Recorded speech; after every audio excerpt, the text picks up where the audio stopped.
Hello guys, तो कैसे हैं आप लोग। एक बार फिर से मैं आपके लिए लेकर आया हूँ एक तड़कती भड़कती वीडियो। आजकल देश में बस एक ही बात ट्रेंडिंग में चल रही है कि गवर्नमेंट भी कहती है बेटी बचाओ बेटी पढ़ाओ, बीवी नहीं, क्योंकि बीवी पढ़ाओगे तो एसटीएम वाले पति की तरह बीवी गवाओगे भी। क्या है इस बात का मतलब, क्यों हो रहा है ऐसा, चलिए जानते हैं। तो भाई बात शुरू होती है 2010 में, जब प्रयागराज की ज्योति मौर्य और आलोक मौर्य की शादी होती है।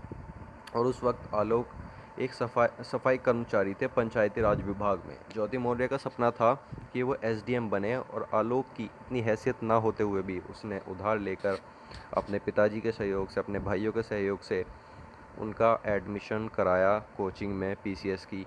और ज्योति मौर्य ने भी बहुत मेहनत करके 2016 में अपने सपने को पूरा किया और वो एग्ज़ाम देकर एसडीएम बन गई। आलोक मौर्य का कहना है कि एसडीएम बनते ही ज्योति का स्वभाव बदलने लगा, आलोक को वो छोटा समझने लगी।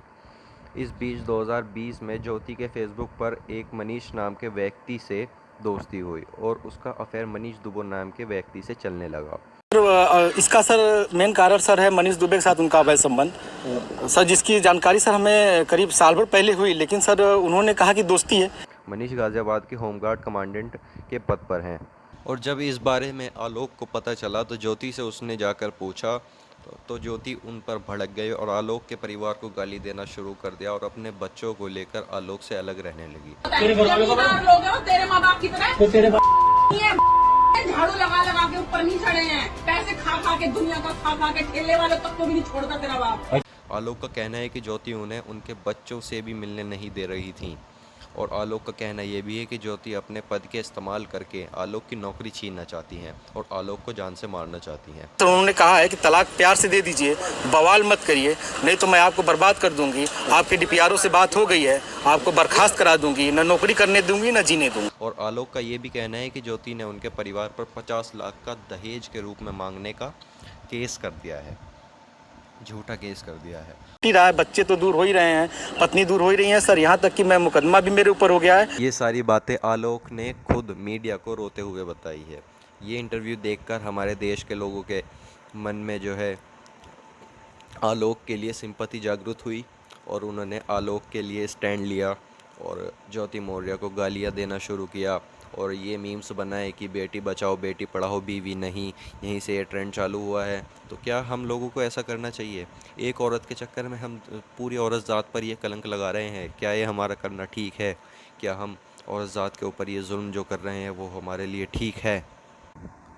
ज्योति मौर्य के ख़िलाफ़ और पूरी औरत ज़ात के ख़िलाफ़ सोशल मीडियाज़ पर बहुत कैंपेन्स चल रहे हैं, उनके ख़िलाफ़ मीम्स बनाए जा रहे हैं और ये लिखा जा रहा है बेटी पढ़ाओ बेटी बचाओ बीवी नहीं।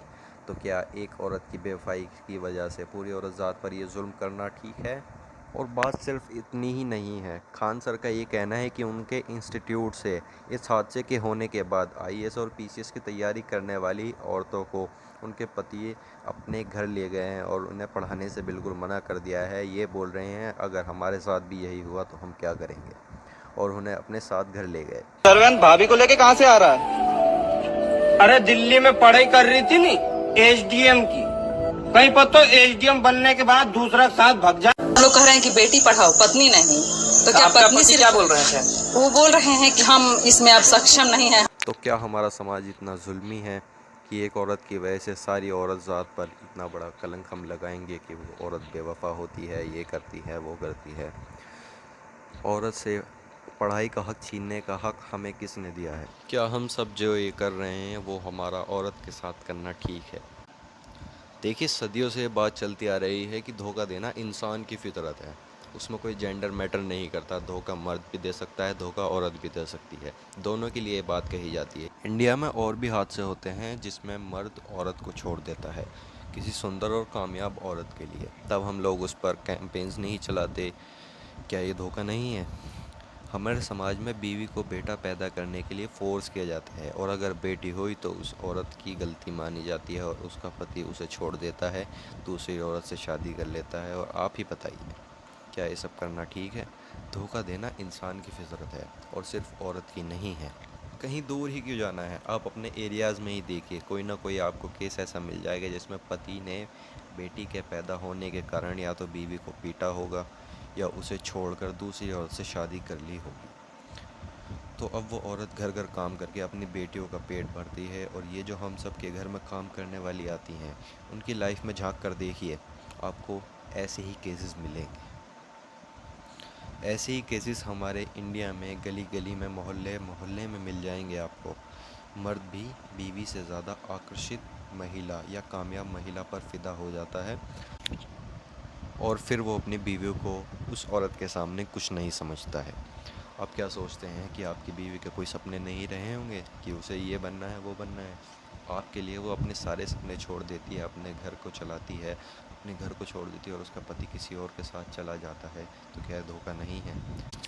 मैं मानता हूँ कि ज्योति ने गलती की है, और बहुत बड़ी गलती की है, लेकिन उसे उसकी गलती की सज़ा मिल चुकी है, उसे उसके पद से हटा दिया गया है। और आलोक का ये भी कहना है कि ज्योति हर महीने 6 लाख की रिश्वत लेती है, जिसका सबूत उनके पास एक डायरी के रूप में है। मेरा इस बारे में बस यही कहना है कि एक की वजह से सबको सज़ा मत दो। वीडियो काफ़ी बड़ी हो गई है, चलिए इसे यहीं पर एंड करते हैं। मिलते हैं एक नई शानदार वीडियो के साथ, तब तक के लिए जय हिंद।